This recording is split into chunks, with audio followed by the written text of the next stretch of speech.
So, question for you. What's the point of you? Who are you actually? And what's the point of you even being here? Move! Alright, relax now, bro.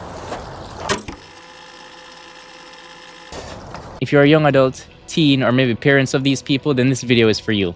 Watch to the end so we can figure out why you're here and how we can make the most of this life experience. Because believe it or not, there's a point to everyone's existence. So if you're beginning to think that you're pointless, I'm here to tell you that you're absolutely not. Think of the universe as a colorful orchard, and the earth as a big trunky tree growing in the most fertile, mulchy soil, and human beings as fruit sprung from that tree, with seeds to spread and grow more trees. Now, your purpose may not necessarily be to come and spread seeds to grow more trees, but the point is, nature doesn't create anything that's useless. We are equally made, non-biased products of existence. The universe has a role for you to play, and you'll quite enjoy it once you learn what it is and fully lean into it, because it's made for you and only you can execute it to its fullest. We happened as a result of the environment on Earth, a beautifully crafted planet with gentle breezes, forests, and air that literally keeps us alive.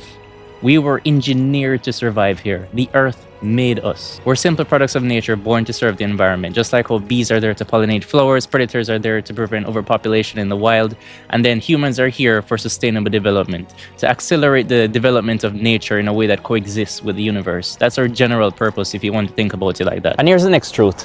Sustainable development really and truly is the only way. Anything outside of this really will just cause us to collapse from the inside and force us to reset and proceed with new knowledge. Empires rise and fall all the time. This story is no different. It really and truly isn't. So we have to find a way to align ourselves in the direction that nature wants us to grow, and it will allow us to do so freely. So as long as we don't harm the environment that put us here, we can do anything we want. But we can theorize what the end game of all of this will look like another time. We'll put that in the next video. So now that we've established that you're a product of nature, we can appreciate that you're a micro representation of the universe equipped with powers unique to you. But these powers can only be accessed once you've become self-actualized. That's just a fancy way of saying you become the best version of yourself. But not in a cringy metaphoric way, but actually more of like a ethereal, very real quantum physics way. Once achieved, it would feel like extreme obsession with a topic or a cause that brings you great joy and fulfillment and that you can get infinitely good at.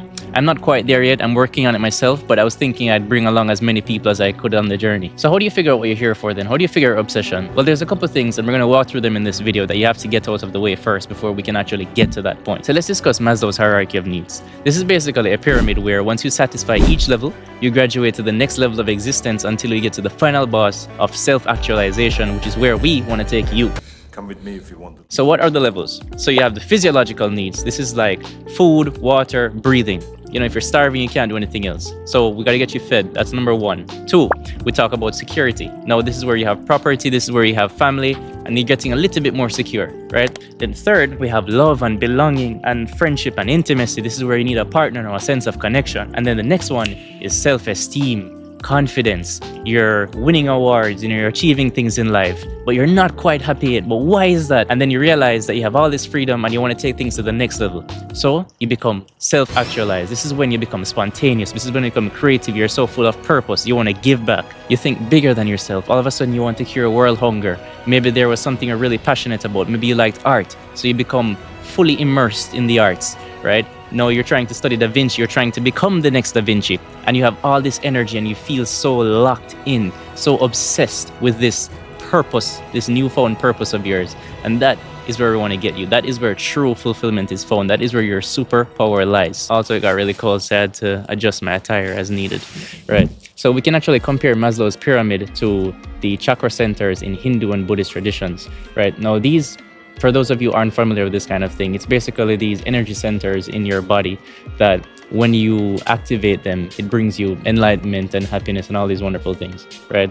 Now, the first one is the root chakra that has to do with survival and trust.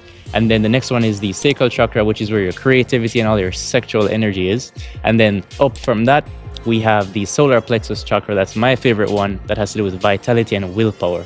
Then above that, we have the heart chakra for acceptance and love and all these wonderful things. Communication is in the throat. And then the third eye, you probably heard about that one, is just awareness and intuition.